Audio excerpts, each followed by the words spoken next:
You're not a good person. That's not criticism, that's just an objective fact.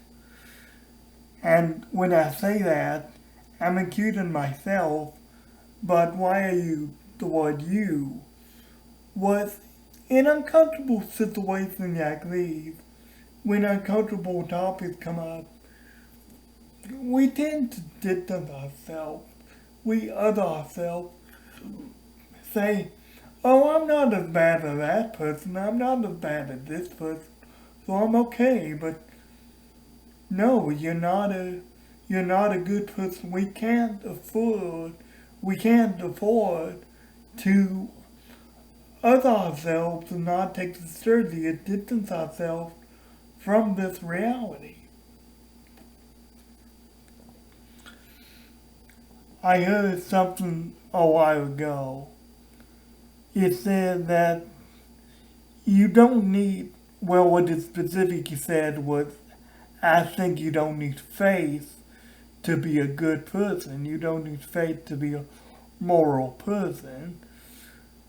But here's what you need to understand too. When people talk about you don't need faith to do certain things, they're usually talking about Yahweh, they're usually talking about Jesus, they're usually talking about Christianity. Indeed, I haven't seen one that objectively wasn't. But did you know that morality itself comes from God? Now, objectively, there are some people who don't have a relationship with God or Jesus that are perfectly good people by worldly standards, by moral standards. They're perfectly good people. But, like I say, morality itself comes from God. I mean, even going as far back as the Garden of Eden, when God planted that tree of the knowledge of good and evil, whether he wanted us to eat of it or not, when we disobeyed, when we ate of that tree, it created a ripple effect of evil and a ripple effect of objective sin and objective evil that is still being felt today.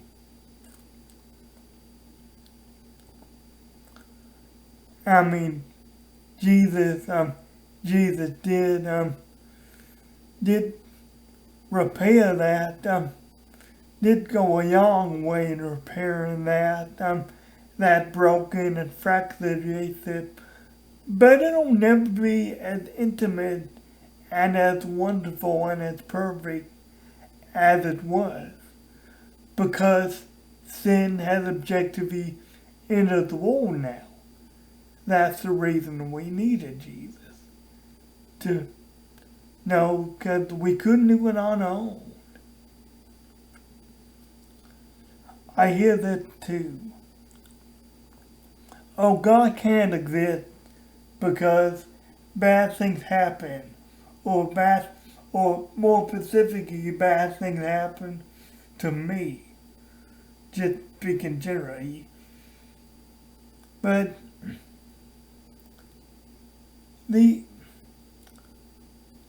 part of that comes from a sense of entitlement, I think, too. I mean, if God exists, he said, he's a do nothing for me. If God exists, he's a do nothing for all these people. If he's objectively good, it is by worldly standard. If he's objectively good, if he's all good, then there should be no evil in this world. No. God keeps evil in this world because of us. Because of our inherent sinful nature. Even before, I don't know how many people you notice it, but even before Satan really got a hold of her, you've already had a propensity for evil. I mean, because he isn't to him. I mean, when he said, all it took was one subtle change of his words, one subtle manipulation. You shall not solely die, you shall be at God, you shall be, you shall have the knowledge of good and evil, you shall be at God to tempt her and to entice her to either at truth. So she already had a propensation, and I say she, but maybe I say we. We already had a propensation for sin and for evil, even before Satan got hold of us, because we're objectively rebellious creatures. That saying that says, if God is all good, I shouldn't have this, or this shouldn't, or God can't exist because this happens, and this happens, and this happens. Well, you're objectively bad, so one thing you do is objectively bad people, you discipline them. I'm just speaking generally, I'm not speaking of anything in particular. One thing you do with bad people, you discipline them, but you also hold your arms open for them, and let them know that you're there. Let them know that when they've earned their yes in, when they've hit rock bottom, so to speak, they can come back to you. They can always come home. Take a look at Romans 1:20 with me. In that Romans 1:20. For since the creation of the world, his invisible attributes are clearly seen, being understood by the things that are made, even his eternal power and Godhead, so that they being the pagan and the secular people, are without excuse.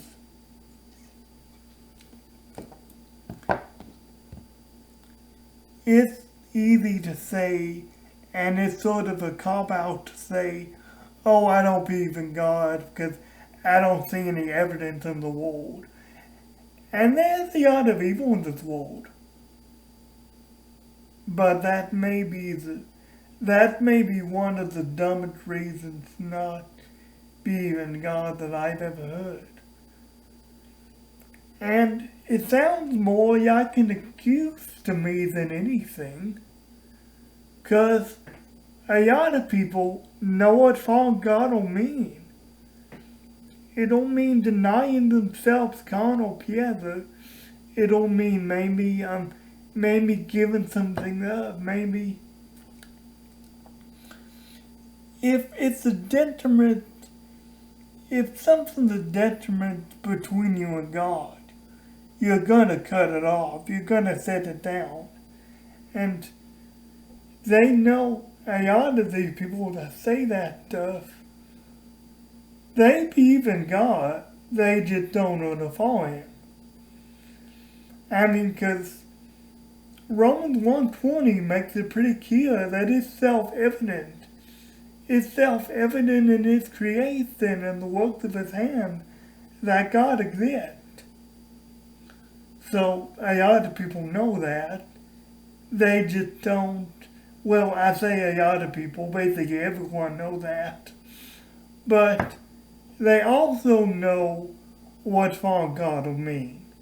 Fallen God will mean laying some stuff down. Fallen God will mean accepting some uncomfortable reality. Like you're not a good and moral person according to God's standards. His standards are the only one that matter, by the way.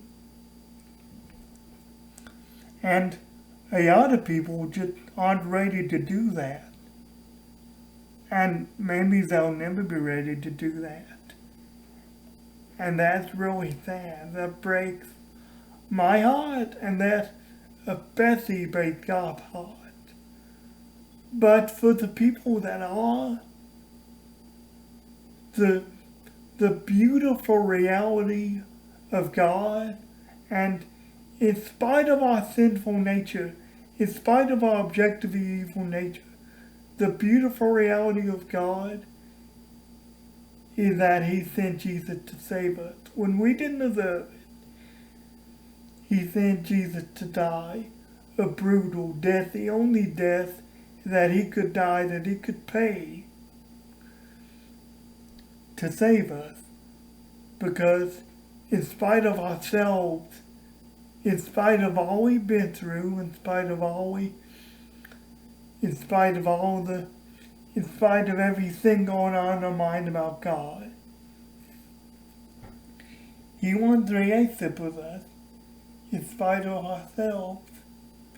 And that's the beautiful reality. So, no, you're not a good person. But the reality of it is, if you follow God, He can wash you as white as snow. His arms are open, and He will wait as long as He can for you to come to that realization that you need Him, that you can't do it on your own, that you do need I've had no purpose without God, no eternal purpose anyway. Hard times are gonna come in spite of your yes of God, because of that objective evil that exists, because we're objectively evil people, and will be until we get to heaven. But in spite of that, God does love us, and He's so desperately wants a relationship with us to show us that, hey, there's a better way. We don't need to live in this darkness we've created for ourselves, darkness of our creation. We don't need to live in it anymore. Guys, I love you. God bless you. I'm saying that